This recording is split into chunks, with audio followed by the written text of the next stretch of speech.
तुम्ही ते ऐकलंय काय काय बदनामी केली, पण त्यांना भडकवलं गेलं. पक्षाने नाही दिलं म्हणून तुम्ही बंडखोरी केली. त्यामुळे मला निवडणुकीचं आव्हान कधीच वाटलं नाही.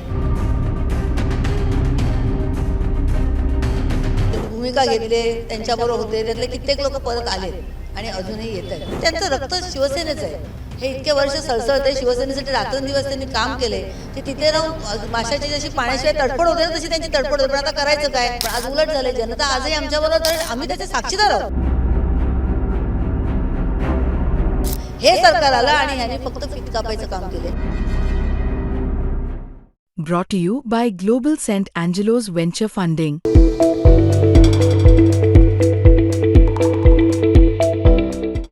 वॉर्ड क्रमांक 202 मध्ये आपण आहोत. ठाकरेंच्या शिवसेनेच्या उमेदवार श्रद्धा जाधव आपल्यासोबत आहेत. माजी महापौर राहिलेले आहे श्रद्धा जाधव. खरं तर जर आपण पाहिलं तर मातोश्रीवर जेव्हा तिकीट वाटप होत होतं त्यावेळेस ज्या ज्या वॉर्डांची चर्चा होती, ज्या ज्या उमेदवारी तिकिटांची चर्चा होती त्यातलं श्रद्धा जाधव हे एक नाव आहे. इथं ठाकरेंच्या शिवसेनेमध्ये सुद्धा बंडखोरी झालेली आहे आणि मनसेमध्ये सुद्धा बंडखोरी झालेली आहे. त्या दृष्टीनं आव्हान असल्याचं म्हटलं जात आहे. खरोखर हे आव्हान तुम्हाला वाटतंय का? अजिबात नाही. हे आव्हान अजिबात मला जराही वाटत नाही. आपण पाहिले असेल हे सगळे मतदार आमचे कार्यकर्ते पदाधिकारी आहेत. त्यामुळे मला निवडणुकीचं आव्हान कधीच वाटलं नाही. इतक्या निवडणुका मी या सगळ्यांच्या आशीर्वादाने जिंकलेली आहे आणि माननीय उद्धवजींनी पुन्हा माझ्यावर विश्वास टाकला आहे. तो विश्वास मी सार्थ ठरवेन. प्रश्न आला कुणी बंडखोरी केली काय केली. आता हे बघा, हे किती जुने, हे 92 पासूनचे माझे कार्यकर्ते आहेत आणि हे एकटे नाही आहेत, यांचं अख्खं मंडळ आहे. आज हे परिवार साफल्य उभी राहिले ना त्याच्यामध्ये माझा खारीचा वाटा आहे, मोठा वाटा आहे, पण मी आपला खारीचा वाटा म्हणते. आणि हे ह्या सगळ्यांना माहिती आहे. ह्या चंद्राताई बघा, यांच्यावरचे आमचे जुने सगळे 90 पार केलेले, 80 पार केलेले, टिमोटी अंकल असतील, लोखंडे नाना असतील, ही सगळी मंडळी गेली, आज आमच्यामध्ये नाही आहेत. पण आज ते असते ना तर अभिमानाने सांगितलं असतं की हे आमचं परिवार साफल्य उभे राहिले, हे श्रद्धावेनीमुळे राहिले. तिथं जर पाहिलं तर ठाकरेंच्या शिवसेनेतनं विजय इंदुलकर हे इच्छुक होते आणि त्यांना उमेदवारी नाही मिळाली. अगदी शेवटाच्या क्षणाला त्यांचं असं म्हणणं आहे की त्यांची उमेदवारी नाकारली गेली आणि म्हणून त्यांनी अपक्ष उमेदवारी अर्ज दाखल केला आहे. अर्थात पक्षानं त्यांची हकालपट्टी केलेली आहे, पण साधारण 103 लोकांनी तिथं जे आहे अपक्ष उमेदवाराबरोबर म्हणजे विजय इंदुलकरांबरोबर जाण्याचा निर्णय घेतला आहे. एक शिवसैनिक जे आहेत त्यांनी एक वेगळी भूमिका घेतलेली आहे काही शिवसैनिकांनी. तर त्या दृष्टीनं तुम्ही कसा विचार करता? ज्या लोकांनी ते म्हणतात ना की भूमिका घेतली, त्यांच्याबरोबर होते, त्यातले कित्येक लोक परत आलेत आणि अजूनही येत आहेत. आता मी तुम्हाला इथेच कितीतरी दाखवेन, पण मला आता ते नाही तुम्हाला दाखवायचं आहे. जे जे गेले होते, उपशाखा प्रमुख महिला गेल्या होत्या, गटप्रमुख गेल्या होत्या, त्या परतीच्या वाटेवर येत आहेत. त्यामुळे आम्ही मोठ्या मनाने किंवा अभिमानाने त्यांना घेतो आहे, कारण खरं की त्यांचं रक्त शिवसेनेचं आहे. हे इतके वर्ष सळसळते, शिवसेनेसाठी रात्रंदिवस त्यांनी काम केले. ते तिथे राहून माशाची जशी पाण्याशिवाय तडफड होते ना तशी त्यांची तडफड होते. पण आता करायचं काय? माघारी गेलं तर काय होईल? बहिणींना राग येईल, काय होईल? बघा, मला राग यायचं, मी कोण आहे? मी शिवसेना 4 अक्षरांशी बांधिले आणि तेही तेच काम करत आहेत. म्हणजे माझ्यासारखंच ते ऐशिक आहे. ठीक आहे, माननीय उद्धवजींनी मला उमेदवारी दिली, विश्वास दाखवला, पण त्यांना भडकवलं गेलं. असं नाही तसं नाही, त्यांना ते कळत नाही. आता त्यांच्या डोक्यात लख्ख प्रकाश पडला आहे. त्यांना असं वाटत होतं की यांनी बंडखोरी केली की सगळे त्यांच्याबरोबर येतील, जनता त्यांच्यावर आहे. पण आज उलट झाले. जनता आजही आमच्याबरोबरच आहे. जनता माननीय उद्धव साहेबांबरोबर आहे, राजसाहेबांबरोबर आहे आणि आता शिवसेना आणि मनसेची युती आहे. पण इतक्या वर्षांनी हे दोन बाहू एकत्र आलेत, तर बाकीच्यांचं काय? आणि आज तुम्हाला खास सांगते, मी अभिमानाने सांगते, मनसेचे कार्यकर्ते पण तेवढेच आमच्याबरोबर आहेत पदाधिकारी. म्हणजे मी कुठे गेले ते मुकुंदभाऊ लांडगे कुठे गेले? म्हणजे हे माझे जुने सगळे कार्यकर्ते होते. म्हणजे मी जेव्हा इथे यांचं ह्या इमारतीचं काम केलं, त्यांचं वाचनालय बांधून दिलं, त्यांच्या ह्याला ऑफिस बांधून दिलं त्यांच्या मंडळाला, ही सगळी मंडळी माझी होती. पण मी जेव्हा अँटॉपीला गेले 10 वर्ष, तेव्हा मग हे जरा मनसे दानगावकर साहेब होते, त्यांचे कार्यकर्ते झाले. आज पुन्हा ते आमच्याबरोबर आलेत, पुन्हा आलेत आमच्याबरोबर. त्याच्यामुळे मला इलेक्शनचं अजिबात आव्हान वाटत नाही, भीती नाही. ते उगाच नरेटिव्ह करतायत. तुम्ही ते ऐकलंय काय काय बदनामी केली, पण मला ते जायचंच नाही. कारण माझा विश्वास माझ्या कामांवर आहे, माझ्या मतदारांवर आहे, माझ्या रहिवाशांवर आहे. तुम्ही माझी कशाला वाईट घेता? ह्यांची घ्या ना, यांना विचारा. तुम्ही आता शिवसेना मनसेचा उल्लेख केलेला आहे. अजित मुनगेकर यांनी सुद्धा बंडखोरी केली आहे, जे मनसेमधनं इच्छुक होते. अर्थात त्यांनाही तिकीट न मिळाल्यामुळे त्यांनी बंडखोरी केलेली आहे. तर जिथं मनसे आणि शिवसेनेमध्ये फूट आहे, इथं भाजपचा सुद्धा उमेदवार आहे. अशा परिस्थितीमध्ये शिवसैनिक मनसैनिक यांच्यामध्ये झालेल्या फुटीचा फायदा भाजपला होऊ नये किंवा दुसऱ्या पक्षांना होऊ नये यासाठीची तुमची रणनीती तयार आहे का? आणि कशा पद्धतीनं तुम्ही ही रणनीती करणार? आम्ही प्रेमाने, मी अजित मुनगेकरांशी पण बोलले. त्यांना सांगितलं की तुमचे सगळे पदाधिकारी म्हणजे अगदी वरच्या लेवलला नेत्यांपासून सगळे खालचे पदाधिकारी आमच्याबरोबर आहेत. तर कशाला नाही, माझी इच्छा होती. आता इच्छा होती ही गोष्ट खरी आहे. बघा, महत्त्वाकांक्षी असावं, पण याचा अर्थ असं नाही की पक्षाने नाही दिलं म्हणून तुम्ही बंडखोरी केलीत. मग मी बाळा नांदगावकर साहेबांशी बोलले तर त्यांनी त्याला समजवण्याचा प्रयत्न केला, नाही मला नाही राहायचंच आहे. आता मला सांगा, आमच्याकडचे पण काही उमेदवार असे होते की ज्यांना युतीमुळे नाही सीट मिळाली, मग आमच्याकडे नाही बंडखोरी कोणी केली. कारण शिस्त आहे, आमच्या पक्षाची एक शिस्त आहे आणि त्या शिस्तीच्या बाहेर कोणी गेलं ना तर मग त्यांची हकालपट्टी होते. त्याच्यामुळे मुंडगेकरांना, अजित मुंडगेकरांना नांदगावकर साहेबांनी समजवलं, मी समजवलं, अजूनही समजवण्याचा प्रयत्न करीन. ऐकलं तर आनंदच आहे आम्हालाही, आमच्यातलेच एक म्हणून काम करतील. बंडखोरांना शमवण्यासाठी तुमचे प्रयत्न आहेत असं तुम्ही म्हणताय किंवा तुम्ही आणखीन प्रयत्न करणार असं म्हणताय का? म्हणजे हे एकीकडे तुम्ही म्हणताय निवडणुकीचं आव्हान नाही आणि दुसरीकडे तुम्ही म्हणतायत तरी सुद्धा बंडखोरांना म्हणजे माघारी घेण्यासाठी किंवा शमवण्यासाठीचे प्रयत्न करणार ते का? बंडखोरांशिवाय आता बघा ना, अजित मुंडगेकर आता त्यांचे सगळे पदाधिकारी आमच्याबरोबर आहेत. मनसेचे एकूण एक पदाधिकारी आमच्यावर. आता थोडा वेळ थांबा तुम्ही, थोडा वेळ एक कसे येतील ते बघा. आणि मग हे असं वाटतं की आपल्यातलाच एक माणूस तिकडे जातोय, बरं नाही वाटत. आता त्यांना समजवण्याचा प्रयत्न त्यांनी केला आहे, नाही केला आहे, हकालपट्टी त्यांच्या पक्षातून झाले.